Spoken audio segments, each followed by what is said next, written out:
The Agenda with Steve Paikin is made possible through generous philanthropic contributions from viewers like you. Thank you for supporting TVO's journalism. 2 years ago this week, Ontario declared a pandemic state of emergency. We'll spend some time looking back at the world that was before COVID and the world that we now know with COVID. First up tonight, 2 years in from how we relate to each other to how we work, what has the pandemic taught us?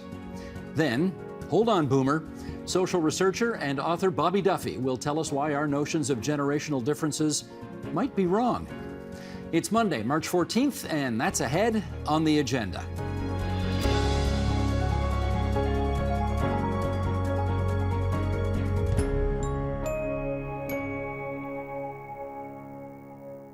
The past 2 years have been, in many ways, unprecedented. Sickness, loss, masks, vaccines, disruption, division.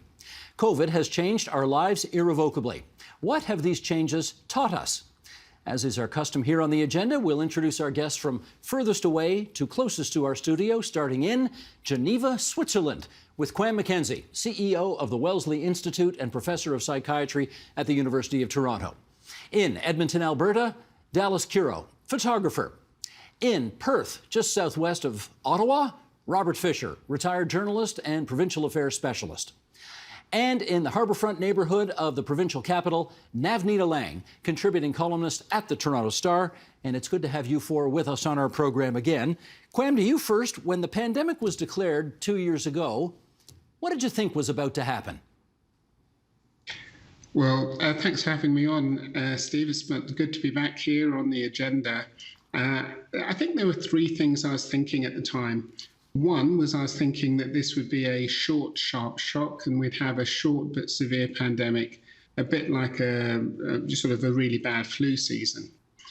The second was that it could be much worse because if you remember back then, public health was in really poor morale because they'd just been cut. We already had hallway medicine in hospitals because they were under-resourced, and we had huge and growing social inequities. So I thought the pandemic could be a problem because of those issues. And then third, I actually wondered a little bit about whether this catastrophe could be a catalyst for change because there were so many things that we needed to change in society. I wondered if there would be, sadly, opportunities because of the pandemic.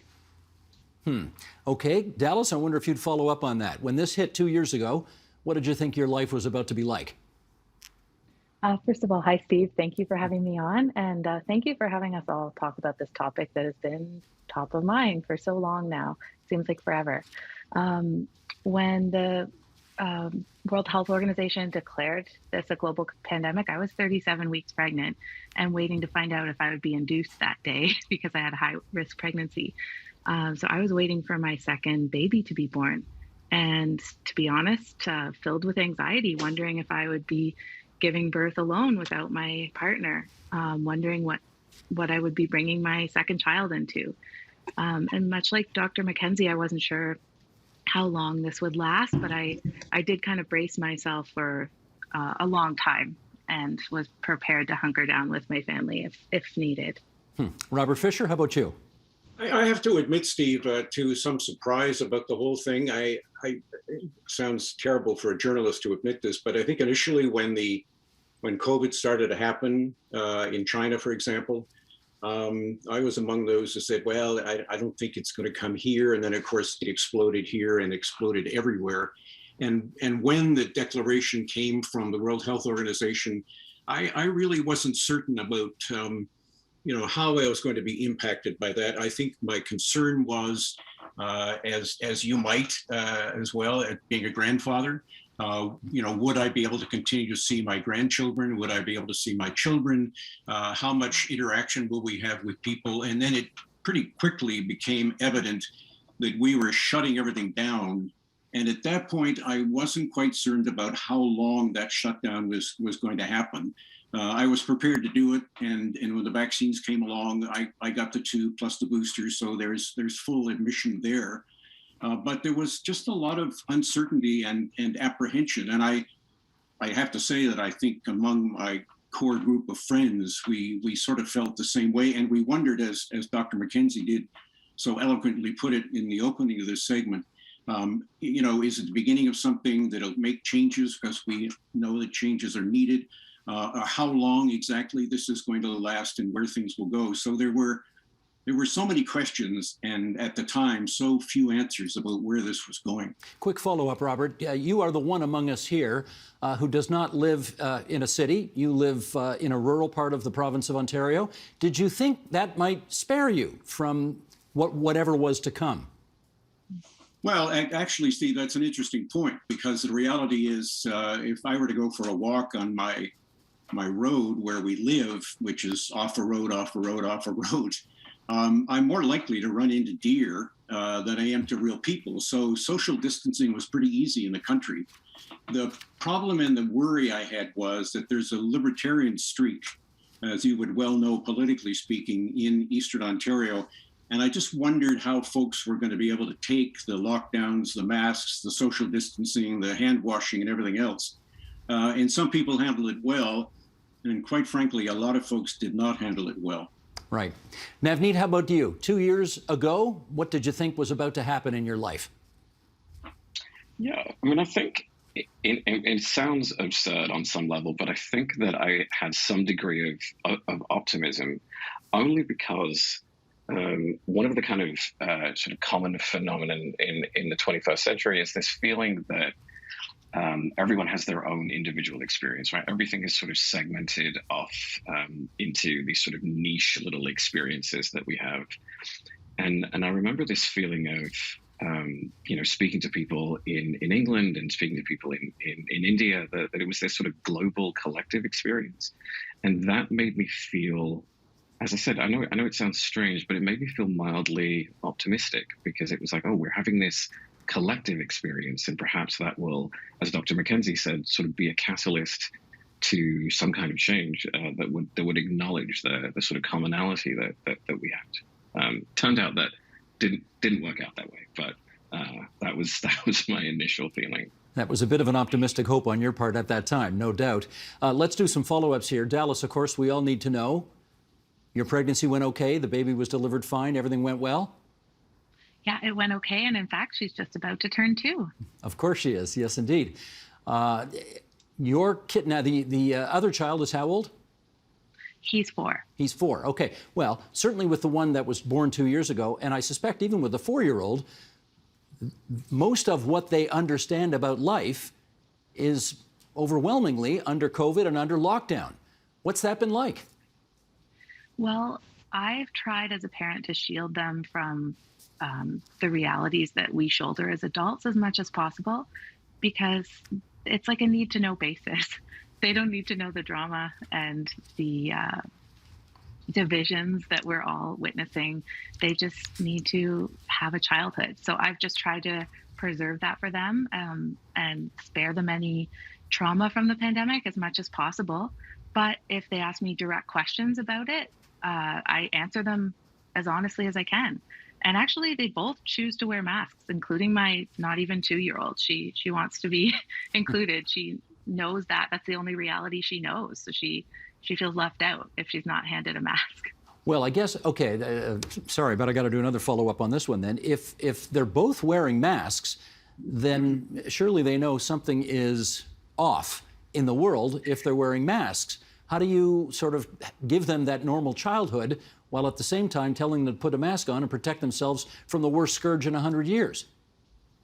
I just try to speak in matter-of-fact terms, and like my son, being 4, understands sickness. Oh, apologies for this, Steve. Here we go. He understands what it's like to get sick. He understands what it's like to be very sick.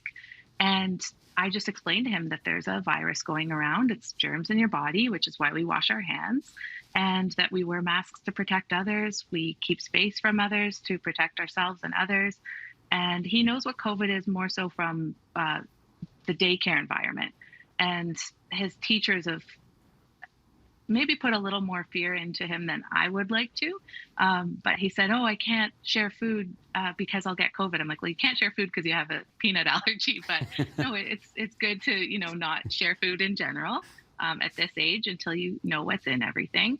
So I just try to talk to him in really matter of fact terms, and I've learned that from a lot of my friends who are physicians and watch how they've talked to their kids and just been really honest and respectful about the situation, but without driving that sense of fear. Gotcha. Quem, what's been the most significant change in your life over the last 2 years?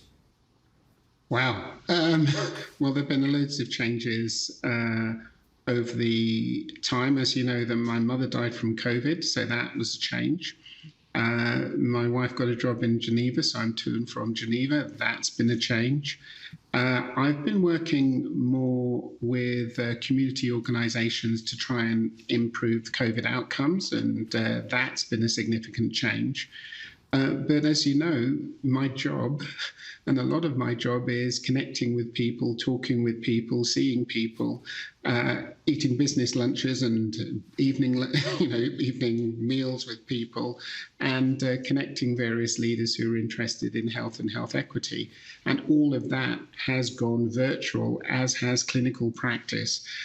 So there's been a huge amount of change in just the number of connections, and face-to-face connections has decreased, and the amount of time on Zoom or Teams or WebEx or whatever sort of torture instrument that you want to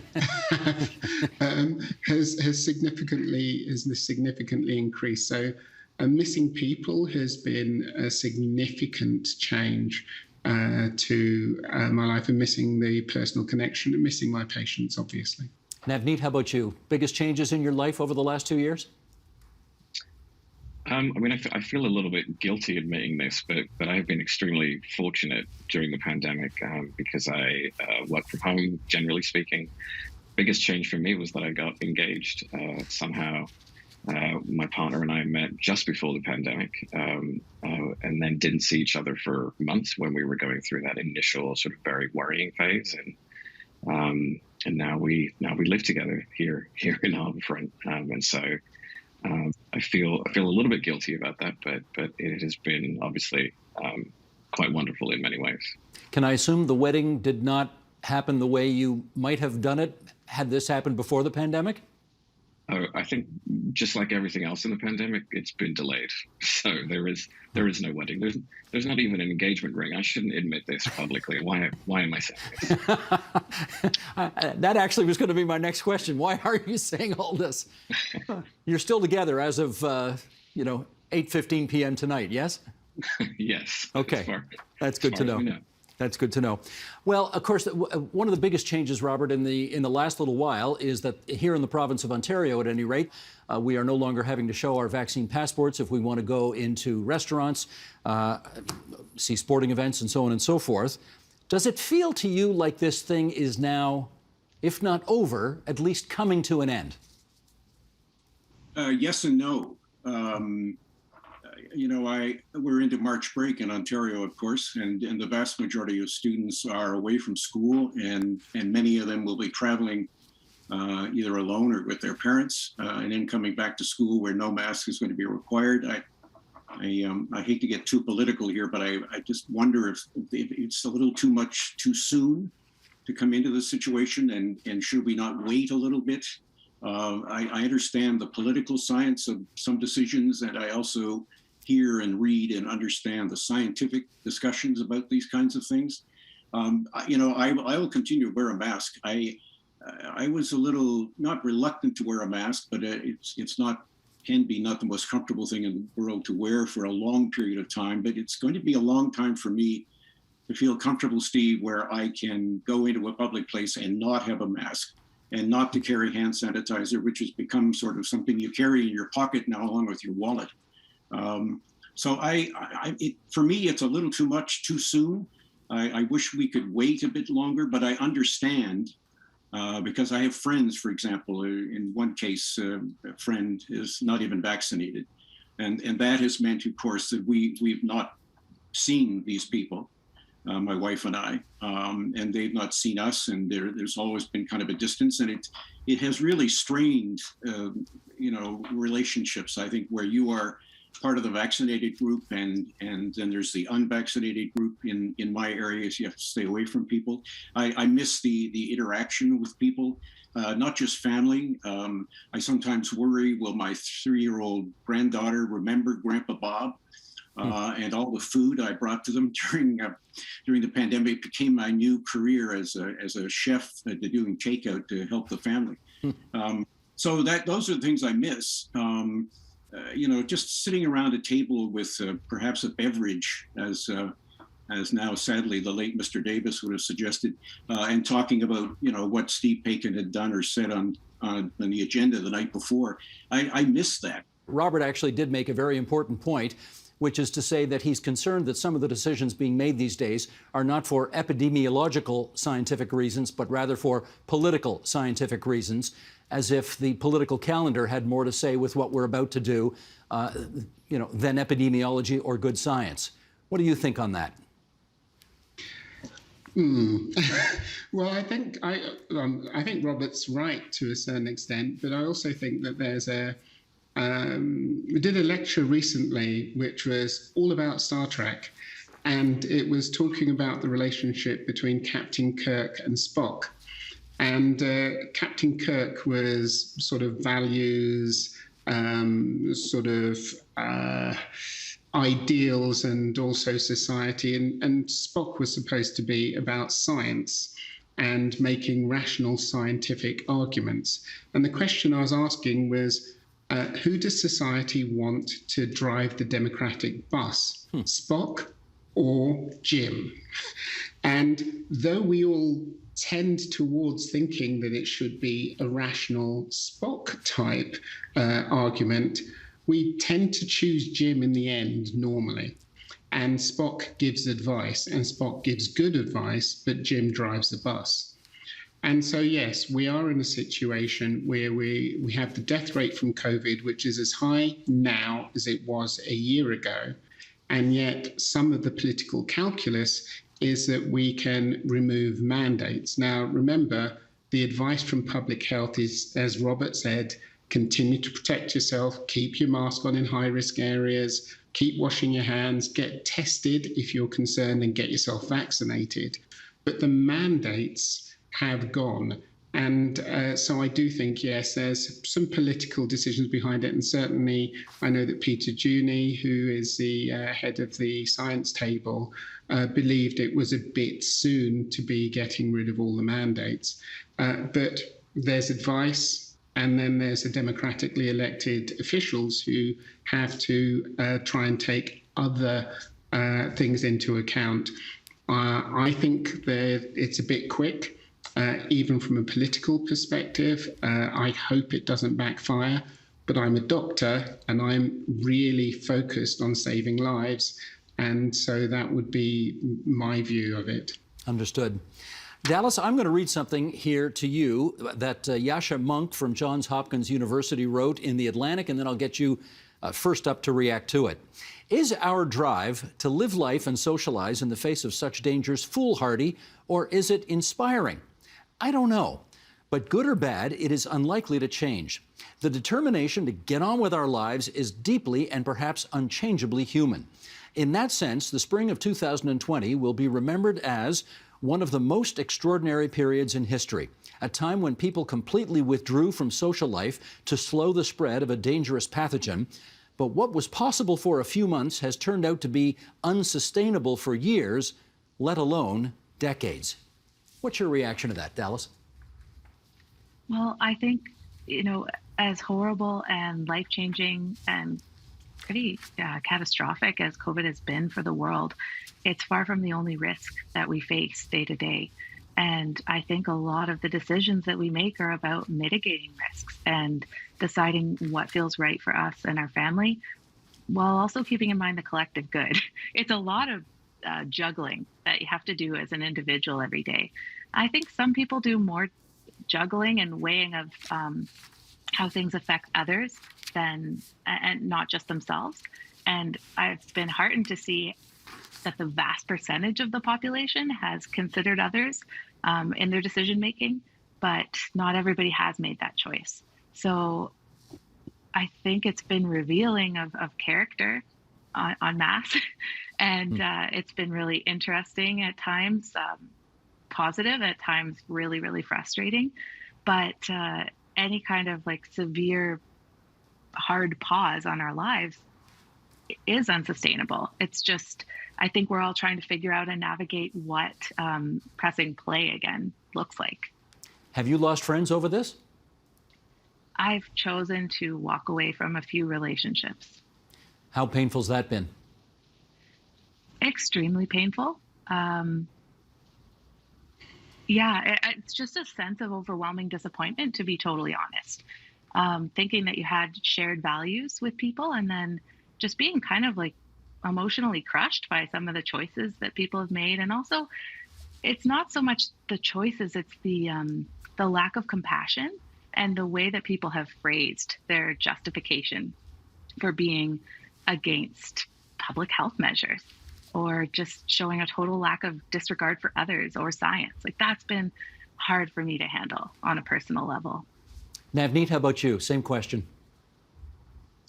Yeah, I mean, I think as much as I as I said, felt optimistic, that in retrospect, the way in which people have reacted to the pandemic, I think now seems entirely predictable, because it really did sort of fall along sort of very kind of traditional left-right lines, right? As much as the 21st century has sort of blurred and muddied how we think about traditional left-right decisions, or divisions rather, the distinction between the left and the right is generally, like in broad terms, it is that the left sort of is generally more sort of collectivist, and the right is more individualist and believes in sort of, more sort of libertarian sort of notions, as Robert was suggesting about Eastern Ontario. And I think that those divisions appear to have become calcified. And as much as I might have thought about a sort of collective experience initially on in the pandemic, it feels like we have now,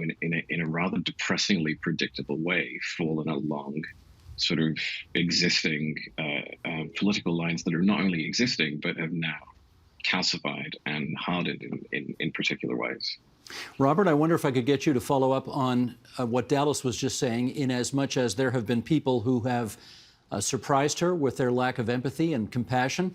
I note that when the mask mandate comes off next week, I note that Christy Kirkup, who's a journalist, who tweeted something to the effect of she's 6 months pregnant right now and is really concerned. She's immunocompromised as well, and she's quite concerned about entering a society where everybody thinks this is over and that they no longer have to take any precautions to take care of the most vulnerable among us. I wonder if you could sort of put all of that into your stew and come out with some wisdom on that. Well, I'll try. It's a big order, but thank you for asking. Look, let me begin by saying, a sort of couple of anecdotes that I think are relevant to the discussion. I have a very good friend who is dealing with a very serious form of cancer. She has been vaccinated and has been given a booster, but essentially because of her type of cancer and the treatment that she's been through and is still going through now to keep her alive, to be blunt, she has very little immunity, perhaps even zero. I gather this issue is being studied now by Kingston General Hospital and Queen's University. I mean, see what happens with people who are immunocompromised and whether there's any help and protection at all from vaccines. And to pick up on Dallas's point, yes, there have been friends that we have not seen, that we've stopped talking to, because it's become so divisive. You're vaccinated and they aren't, and they don't understand why you did that, because they have read that, all kinds of health concerns are going to happen or are happening. And people have individual stories, Steve, where they know people who have been vaccinated and they've ended up with this medical problem or that medical problem. The loss of friends is hurtful and is surprising in many cases. You think, as Dallas pointed out, you share so much with people, and then this comes along, and you find out very quickly that you don't share a lot of stuff. And a small little anecdote as well that I think will always, for me, be the hallmark of this pandemic period, which continues. And that is my grandson has been obviously for a long time on Zoom doing his education. And he told me one day that he was in class and looking at the faces of his friends who used to be, funny and smiling and telling jokes, and all of that suddenly stopped. And that really hit me. That was really something that brought home to me just what we were facing and what this at that point 9-year-old student was facing, my grandson, in his school, and how he had seen people change so much. So there's been so many things happen. And immunocompromised people, I think, quite to be very blunt about this, I think have been totally forgotten here. Dr. McKenzie may want to enter into that discussion. I think it's so important to keep them in mind that if you're pregnant, as Christy Kirk of the Canadian Press is, you in fact, must be very, very careful. And we have an obligation, I think, as a society to make sure that she feels protected and is in fact protected. Quam, I'll actually get you, if I can, to comment on some numbers that Angus Reid has published, and this goes back to what Navneet was saying earlier about the optimism that he momentarily felt for the way things could go. But here we go. Has the pandemic driven us apart is the question, and here's some of the polling. 82% of people surveyed says the pandemic has pulled people further apart. 82%. 79% say the pandemic has brought out the worst in people. 61% say Canadians' level of compassion for one another has grown weaker. Could I get you to react to those numbers? I think that I don't know when the poll was taken, but it does seem to be a poll. I would imagine it's a recent poll. And the reason why I say that is when you look at how people have been thinking throughout the pandemic, people have been much more negative as rates have been high and infections have been high, and much more positive as when infections go down. And though I know that people say that things have got, that the pandemic has pulled us apart, and I think there is truth in that, I was surprised particularly by the last phrase about people being more selfish. And the reason why I say that is because I've actually been incredibly impressed, and a lot of people worldwide have been impressed at how Canada has responded to the pandemic. The rates of hospitalizations, the rates of deaths due to COVID-19 in Canada have been, in worldwide terms, very low. And that isn't because of our policies have been that different from other people. It's because Canadians have embraced the public health guidelines, and Canadians have got vaccinated in record numbers. And Canadians, whether it be in government, in the hospitals, in community organisations, have been working incredibly hard through the 2 years to make the pandemic response as good as it is. And so I think it's not surprising to me that when you do these polls, and you do these polls now, there's a certain level of burnout.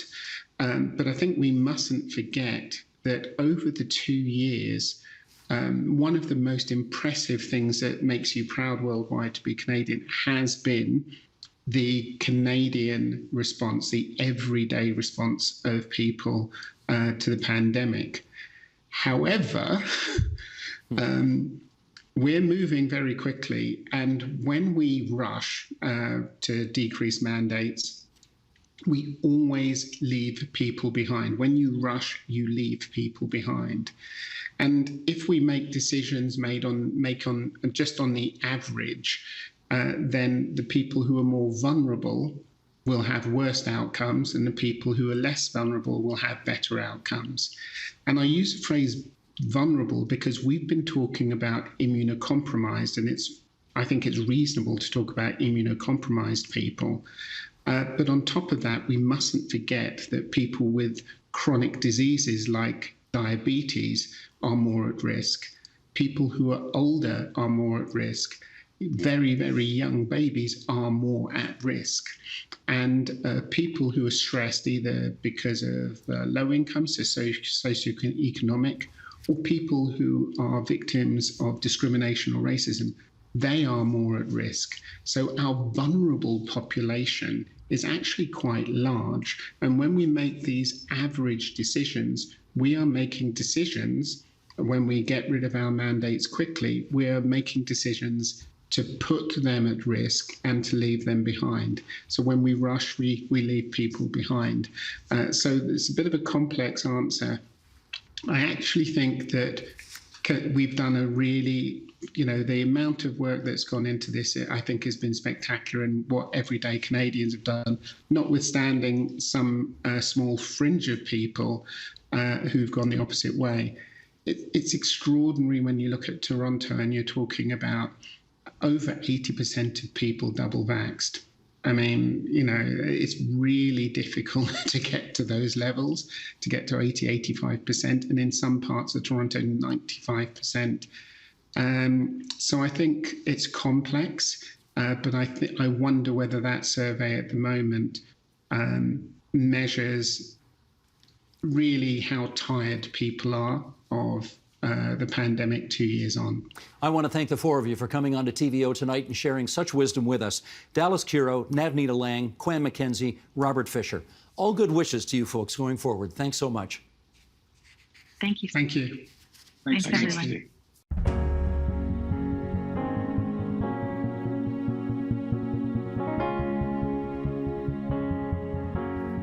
Pop culture is full of plot lines about what this or that generation is like. Think of the now famous millennial comment, "Okay, boomer," and what that shorthand apparently conveys about both generations. Bobby Duffy is a professor of public policy and director of the Policy Institute at King's College London. His new book wants to put the brakes on some of that easy pigeonholing. It's called The Generation Myth: Why, When You're Born, Matters Less Than You Think. And Bobby Duffy joins us now from London, UK, to explain. Bobby, it's good to have you on our program. How you doing? Really good. Great to be here. Thanks, Steve. Thanks for making time for us. It has been such a tried, tested, and apparently true fact that so much of society is categorized and explained by what generation you're born into, and you are trying to get us to reconsider what is, I think, a very deeply held view. So where did the notion come to you that there may be more myth than reality to this whole generation thing? Yeah, I suppose if I was trying to sum up the book in one sentence, it's that generational thinking is a really big idea in the history of sociology and philosophy, but that's been horribly corrupted by loads of stereotypes, myths, and cliches. And I suppose my genesis of starting to research that came from seeing very important patterns that were different between generations, but then them getting lost in this mess of stereotypes and myths and cliches, all those things around the latest thing that millennials are supposed to have killed or that baby boomers are supposed to have ruined. And it kind of degrades what is a really big idea for understanding how societies change. These myths and stereotypes get in the way of that. You say corrupted. Whose motive would be served by corrupting this notion that we've all been living under? Oh, it's a really good question, because it's there are people that are motivated to emphasize difference between generations. So there are consultants who actually make a living out of telling you that generations are different from each other, and you need their advice in order to understand how to engage, particularly the latest generation. So there's 400 people on LinkedIn who call themselves just millennial consultants or millennial experts. So they're part of the issue, but they're not really the biggest part. That's a $70 million a year business in the US. So it's big, but it's not huge. Really, it's all of those press releases and headlines that you see in the media and social media that sum up vast swathes of the population in one or two adjectives or in one or two behaviors. It's a really easy shorthand story categorize ourselves and how we are different from other people. So in the end, really, it's down to how we like to tell these stories about ourselves, who we are and who we are not. So it's a very human need to categorize, and these generational labels really play to that. Well, let's just be clear about what you are saying, and then maybe even more clear about what you're not saying, because I think one of the most famous, he will not like my using this expression, but talking heads on Canadian television over the last 4 decades is a guy by the name of David Foote, who wrote a book called Boom, Bust, and Echo, which has been sort of widely praised for many decades as sort of the Bible on how generational thinking explains not everything, but so much. Are you essentially saying he got it wrong? No, I think there is really good generational analysis, and in order to understand how societies change, you really need to understand what is truly different between generations, through the simple fact that if there's a real difference between one generation and the new one coming through, then that is inevitably going to affect the future, because that older generation is dying out and being replaced by a new generation with different attitudes, beliefs, or behaviors. And so that's really important to understand. What I try to do in the book is to say that society changes in 3 main ways. You have those cohort effects, as they're called, where a generation is different from other generations and stays different. But you also have life cycle effects, where we change as we age. You don't stay exactly as you are throughout your life. Your beliefs and behaviors adapt as you get older and go through particular life stages, and understanding that is important too. And then the third type of effect are period effects, where something happens and it affects all of society to some degree, and everyone changes. So there's the change in societies and interplay of those 3 effects. Things like the period effects would be things like the pandemic, for example. So it's not that generational thinking is unimportant, it's just not the whole story. And you need to understand the interplay between those 3 different effects if you really want to understand the future. Just as an example, for period effects, if you're alive and sort of aware during 9/11, that would be something that affected everybody, not just one particular generation. Fair to say? Yes, exactly. So that's a classic of a period effect, and people kind of point to that as a marker in history before and after 9/11. And we'll see the same with the COVID pandemic, as how life changed entirely pre and post that. So yes, these are really, these can change the direction of societies, and they're not captured in generational thinking. There's not purely about cohorts. It affects everyone who's alive during that type of period.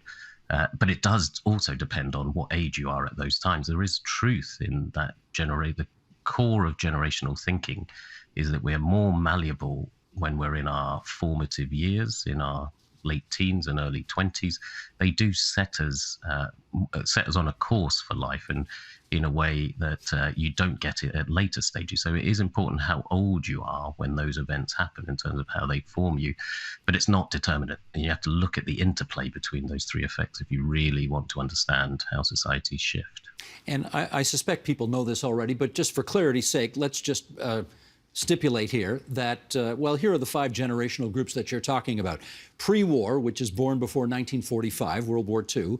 The baby boomers, who were born after the war, 1945 to 64, 65, something like that. Generation X, 1966 to 79. Millennials, 1980 to 95. And then Generation Z, 1996 to 2010. And then there's sort of a question mark after 2010, because I guess there's some confusion as to when the cutoff is to be part of Generation Z. Why is there confusion about that? Well, I mean, it's just a natural phenomenon when these types of generations are coming through. The newest generation, you want to see how they're growing up, and actually also what happens, what are the events that may be shaping them. So it's quite common for generational definitions to shift over time when you look back and you think, actually, that is a better point at which to make a break between one generation and the next. And again, it's really important to understand when you're thinking about generations that clearly they're blurry around the edges, and that people that are born near the boundary have more in common with people that are another generation, but just the other side of that boundary. These are not really highly determinant divisions between them, and we shouldn't really get too caught up on exactly when the age breaks are. In some ways, when the birth year breaks are, because these should be thought of as broad sweeps that give you an idea of how societies and individual cohorts are changing. They're not precise measurements, but that's quite common across all sorts of demographic divisions, from social class to income to whatever it is. Where you put the boundaries is, in all of these classifications, slightly arbitrary. The key test is, does it tell you something useful about society and how it's changing? And I think, used well, generations can do, but unfortunately, more often than not, they're just used to propagate myths. I want to play a clip for you now. This is from a program that we did here on TVO. We called it Generation Divided. And I guess it was just over a couple of years ago. And a fellow by the name of Navneet Alang, who's a technology and culture writer for the Toronto Daily Star. They don't call it the Daily Star anymore. The Toronto Star, which is the biggest circulation newspaper in the country. He's a member of Gen X. And here's what he had to say on this generational conflict. Sheldon, roll it, please.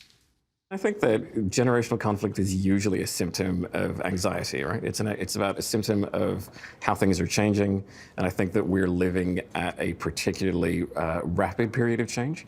Something that always sticks out in my head is that there are more people on social media now than were alive at the beginning of the Second World War. So that that's something that has happened in the past 15 or 20 years. And I think that kind of change, in which the day-to-day habits of people have changed so quickly, produces a kind of understandably anxious response.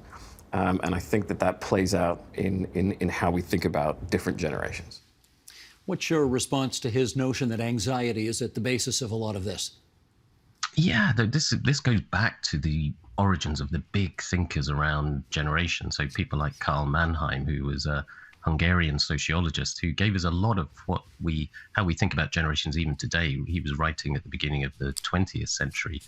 And what Mannheim was writing in a period where there was a great deal of conflict between different generations, because the young people of that day, particularly in Europe, had felt deep resentment to being sacrificed in the First World War against older generations who were sending them out to this war.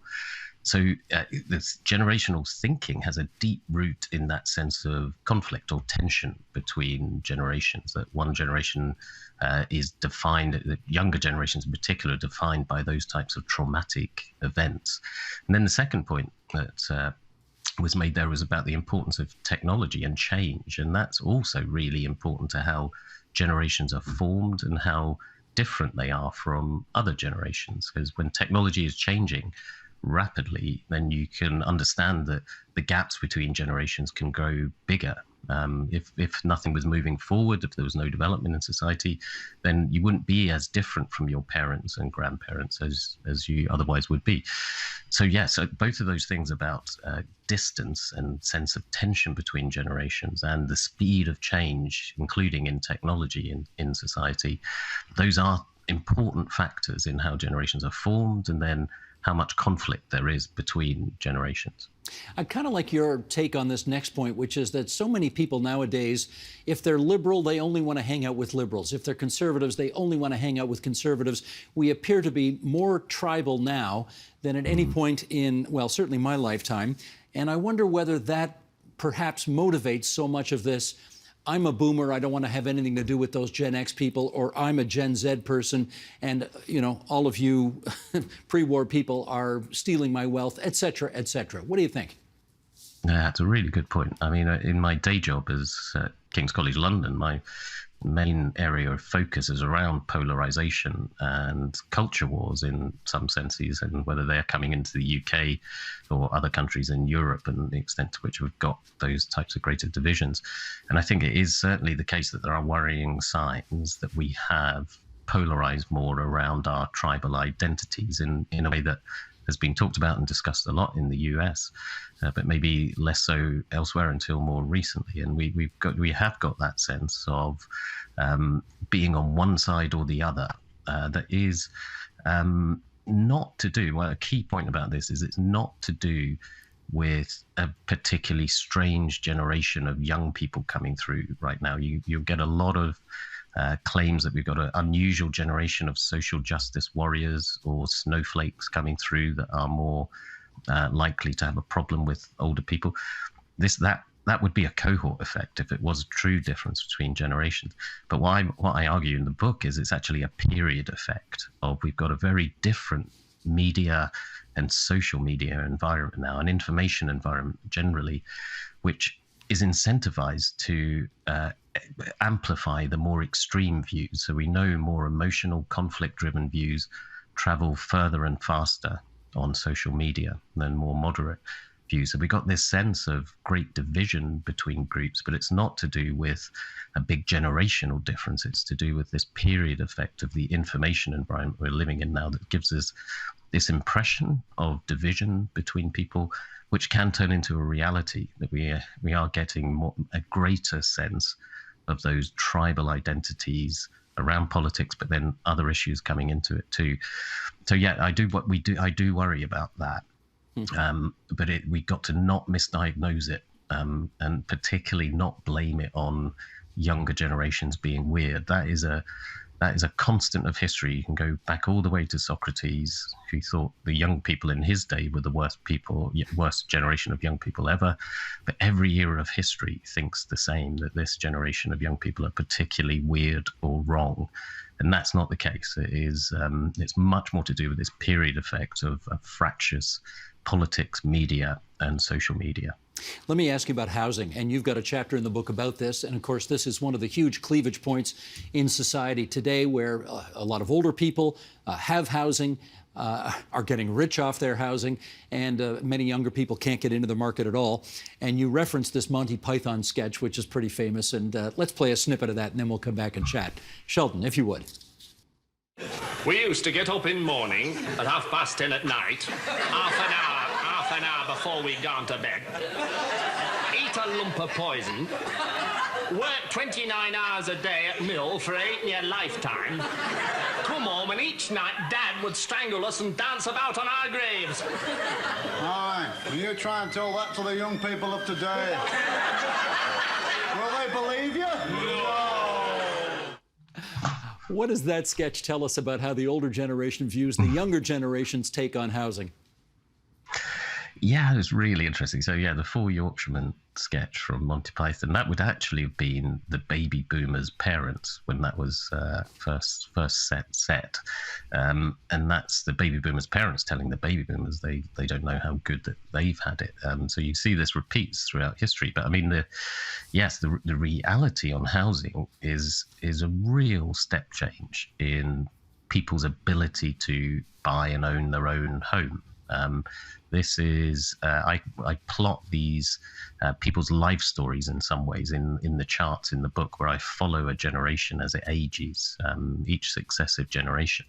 And you can see in the US, in the UK, in lots of other countries, you can see Generation X, my generation, looking like it was going to go up and join baby boomers and the pre-war generation at a similar sort of level of home ownership, and then just get deflected away from that.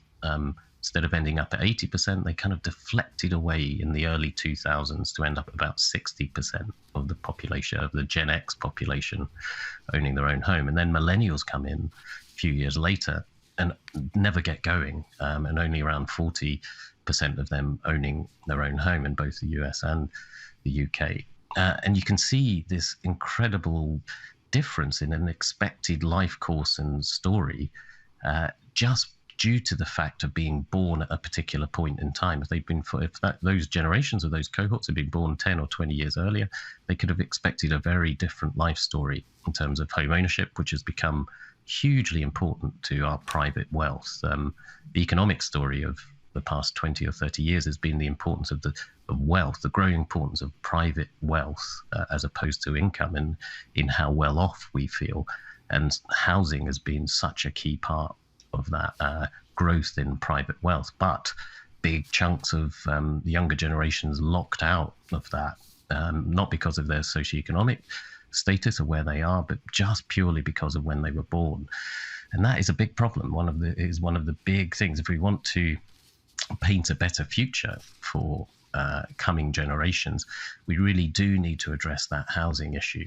One of the shocking things that we found as part of this book is we used to think, and the majority of us used to think, that the future was going to be better for young people than it was for their parents in countries like the UK, the US, and Canada. But now that's reversed, and only around a quarter of us think that the future is going to be better for younger generations coming through. And that's really quite shocking when you think about it, because it's very important to us as parents and grandparents, for the whole of society, that you've got that sense of progress for your children. And we're losing that sense of that. And some of those economic factors are key to that. Let's do a bit of a lightning round here. I want to take you through a bunch of issues that you raise in the book, and you just sort of give me, top of mind answers to this, if you would. Mental illness, suicide, drug addiction. Which generation does your research show struggles with this the most? Yeah, it's a really good question. It is. There are no suicide epidemics among young people right now. That is, you'll see headlines about that, but actually that is not the case. And actually, suicide is much more of a middle-aged thing, and actually more of a Generation X. If you're looking for a cohort, it's more of a Generation X thing. Maybe because we haven't had such a good economic time, but we also don't have the same sort of openness about our mental health as younger generations may do. But similarly, in contrast to that, mental health problems, mental health disorders, that is a serious issue among younger generations, and particularly younger generations of women. So that is something that people are blaming on media, social media and mobile phones, those types of things. It's not entirely clear that that is the causal factor here, but it is something we should be taking really seriously. There has been a step change in the experience of mental health disorders among younger generations coming through right now, and that's a serious issue that we need to focus a huge amount of attention on. How about attitudes on race or LGBTQ rights, that kind of thing? Fair to say that Gen Z and millennials are more progressive on this than older people? Again, really interesting question, because what I see in the data is that on issues like homosexuality and race, not a huge difference between young and old. These are kind of issues that have been in discussion in society for some time, and we've made a lot of progress on those types of attitudes. What you find is more that each emergent issue that comes through, whether that is gender identity or support for particular movements like Black Lives Matter, you are still seeing a gap between younger generations and older generations on that. But that is a natural aspect of society. Each emergent social issue or social norm, it's always the younger generation that are more comfortable with those types of change. And that's because they've not been configured to society's existing attitude. So that's really good for society. Some demographers, Canadian demographers, in fact, talk about it as a type of demographic metabolism that keeps society fresh, having this younger generation come through. But there's not the big gaps between young and old on older issues like homosexuality or race, as you might think from some of the headlines. We've moved a long way as a society as a whole on lots of those types of attitudes. How about on climate change? As big a chasm between young and old as we think? No, again, one of the most important myths to debunk on generational differences that older people don't care about climate change or the environment. It's when I look at the data, there is a little bit of a gap. Younger generation is more likely to say it's extremely dangerous and we should do something about it. But the gaps are tiny, a few percentage points really now, whereas the headlines and the discussion of this, it makes it sound like we've got a chasm, as you say, between young and old. When Time magazine made Greta Thunberg their Person of the Year, they called her an avatar in a generational battle between old and young. And that's not really the case in activism, but also in general attitudes. In fact, older groups, Gen X and baby boomers, are more likely to boycott products or services for social purpose reasons than younger people, just because that's a kind of life stage thing. It's more of a life cycle effect. So no, and I think this is a particularly important one to debunk, because we're telling older people that they don't care. about the environment. That's the message that gets sent. And if we've got any cause that needs people to come together rather than to make up fake divisions between generations, it's on climate, because we all need to act on that. So really important to get that one right. I guess just in our last minute here, when you talk about fake divisions, it's probably worth remembering that, and I'll just take baby boomers for argument's sake, you know, a white male baby boomer and a black female baby boomer may be in that same generation, but holy smokes, they have a pretty different understanding of what reality is, right? Absolutely, yes. I mean, I think that's a crucial point, is that within these generations, there are huge variations. And then my book is international, so it's looking across lots of different countries, and quite a lot of my conclusions are that your country's culture still comes before what generation you're in. There is big gaps, much bigger gaps between countries than there are between generations on many of these factors. So yes, generations can't sum up that vast variety of experience and behaviors and attitudes and beliefs that you see across these vast swathes of the population. So yeah, I think what I tried to say in the book, though, is generation still can be important within that. What we really need to look at is the interaction between those demographic things like race, socioeconomic things like income and wealth, and the generation you're in. There's a really complex interplay between those different types of things, where generation does play a role, but only a partial role. Well, we always like having guests on this program who challenge the prevailing narratives, because it makes us think, and we like that here at TVO. So, Bobby Duffy, we want to thank you for joining us tonight. Your book is called The Generation Myth: Why When You're Born Matters Less Than You Think. Good to have you on the line from London, England. Thanks. Thank you, Steve.